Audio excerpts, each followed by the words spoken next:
I call it nipple, nipple, crotch, good night. It's a very simple routine. We do it over and over, and there's very little thrill or creativity.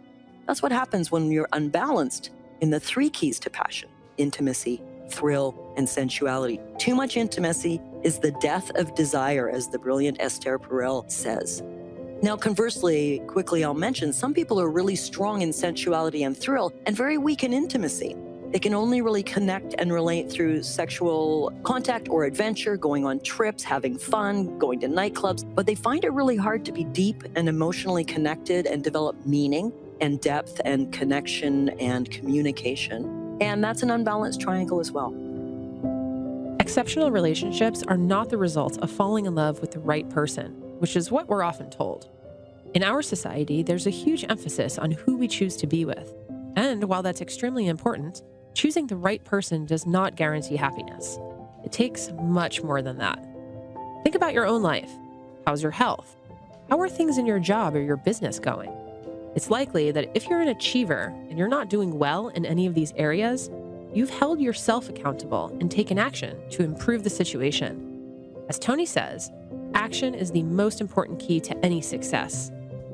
According to Dr. Fraser, relationships work in the exact same way. If you're not happy or you're having challenges in your relationship and you're suffering, it's up to you to change it. Here she is with more on that. I think a lot of us accept that when it comes to our health and our weight and our fitness, that it's up to us ultimately. And I think most of us accept it when it comes to business, that it's up to us to create the change, to solve the problem, to bring the solution to the team, not wait around for the team to figure it out. But does this fall apart for a lot of us when it comes to our love relationship? Tell you what, I can't tell you how many people over the years I've heard say something along these lines. If only my spouse was more romantic. Why doesn't he or she take me on dates anymore? Or they say, I guess the thrill's just gone and it's just the way it is, right? I mean, it's what happens, right? That thrill doesn't last forever. Listen to the complete and utter lack of ownership, the passivity in those comments. The phrase I like to use is become passion, that it's up to each of us to become passion. And it dovetails beautifully with the energy we hopefully bring to the rest of our lives, fitness, business, etc. It's up to me to make my relationship great. It's up to my mind to decide I'm going to become the passion I am waiting for you to bring to me. So how about I step up and I create that change?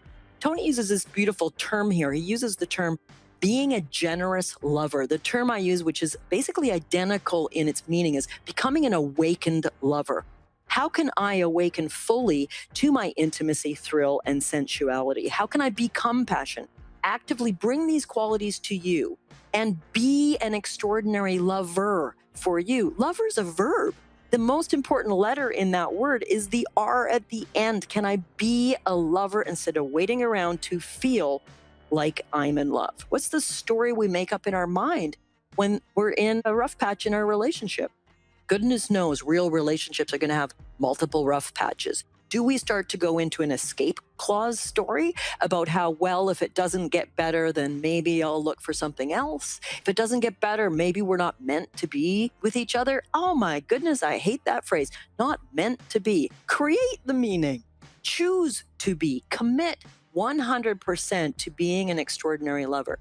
That's not easy. I never want to sound cavalier. Like anything else we want to master, mastering ultimate relationship is going to take time, energy, effort, and intentionality. And I have a little exercise I'd like to offer to everybody listening. 5 minutes a day or so, and it will start to change the quality of your love affair by having you become intentional. My sweetheart and I try to do this every morning. He's got his cup of elite Ethiopian special blend coffee, and I've got my lovely special blend tea, and we sit in the living room and we take a couple of minutes.